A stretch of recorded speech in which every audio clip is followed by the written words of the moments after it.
പറയും, അവളിൽ ഒരൽപ്പം സൗന്ദര്യം എവിടെയെങ്കിലും ഉണ്ടെങ്കിൽ അവനാണെങ്കിൽ എന്തേ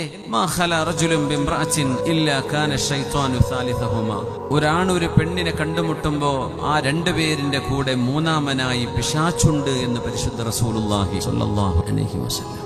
പിന്നെ നമ്മൾ കരഞ്ഞിട്ട് കാര്യമുണ്ടോ? എല്ലാം നഷ്ടപ്പെട്ടു പോയി, എന്റെ വെർജിനിറ്റി നഷ്ടപ്പെട്ടു, എന്റെ ചൈസ്റ്റിറ്റി നഷ്ടപ്പെട്ടു, എന്റെ പ്യൂരിറ്റി നഷ്ടപ്പെട്ടു. ഇനി തൗബ ചെയ്ത് മടങ്ങലല്ലാതെ വഴിയില്ല. ആ കുഴിയിൽ നിന്ന് രക്ഷപ്പെടാൻ ആണിനും പെണ്ണിനും തൗബയുടെ ഒരു വാതായനമല്ലാതെ മറ്റു വഴിയില്ല.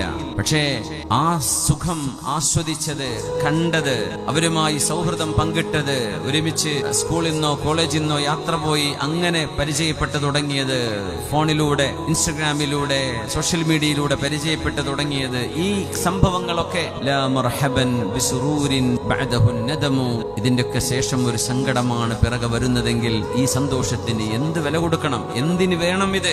ഇപ്പൊ സന്തോഷമാണ്, ആ സന്തോഷം ശരീരത്തിന്റെ സന്തോഷം മാത്രമാണ്. യസുറു മുഖലതഹു മാ ദറ മുഹ്ജതഹു, മനുഷ്യന്റെ റൂഹിന്, ആത്മാവിന് അത് വേദനിപ്പിക്കുന്ന നോട്ടമാണത്, വേദനിപ്പിക്കുന്ന സൗഹൃദമാണത്. ലാ മർഹബൻ ബിസുറൂരിൻ ജാഅ ബിൻ നദമി ബഅദഹു നദമു, സങ്കടം വരുത്തി തീർക്കുന്ന ഒരു സന്തോഷം എന്തിന്?